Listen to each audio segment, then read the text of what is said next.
And we find that certain verses of the Quran are quoted out of context. And one of the most famous verses of the Quran, in which the critics they try and say that, oh, Quran says wherever you find a non-Muslim, you kill him.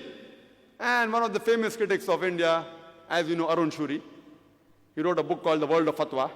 And he writes in his book and he quotes the Quran in Surah Tawbah, chapter number 9, verse number 5. He says, the Quran says, wherever you find a Khaafir, into brackets Hindu, wherever you find a Khaafir, into bracket Hindu, you kill him.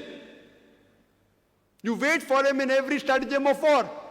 So imagine if a common Hindu, an innocent Hindu reads this, oh, Quran says that wherever you find a Hindu, kill him, then immediately there will be a reaction. He will start going against Islam.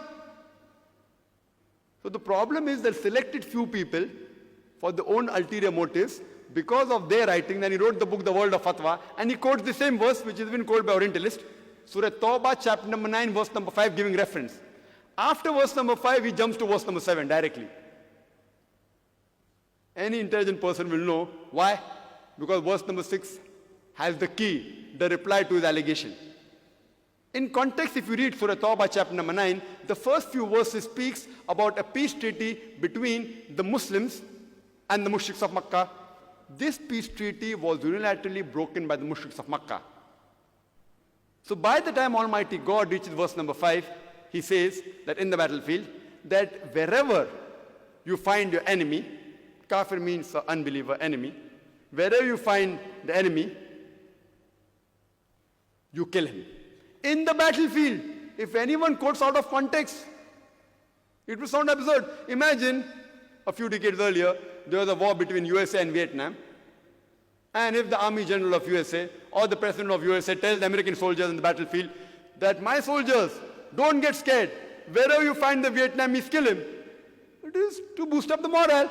But today, if someone quotes that the President of America said that wherever you find a Vietnamese, kill him, you will make him sound like a butcher. It's out of context. And but naturally, any army general, to boost up the morale, he will give moral support to his soldiers. So similarly, when Almighty God says in the Quran to the believers that when the enemies come to kill you, don't get scared, you kill them. So what's harm in it? And the next verse, verse number 6 says that if the unbelievers, if they seek asylum, it does not say let them go. It says if they seek asylum, if they seek peace, escort them to a place of security so that they may hear the word of Allah. The Quran does not say if the enemy wants peace, let them go. The Quran says escort them to a place of security. Today, the most generous army general, the maximum will tell his soldier that if the enemy wants peace, let them go. Which army general will say that escort them to a place of security? But this is what Quran says. If you read in context, you come to know the real message of the Quran.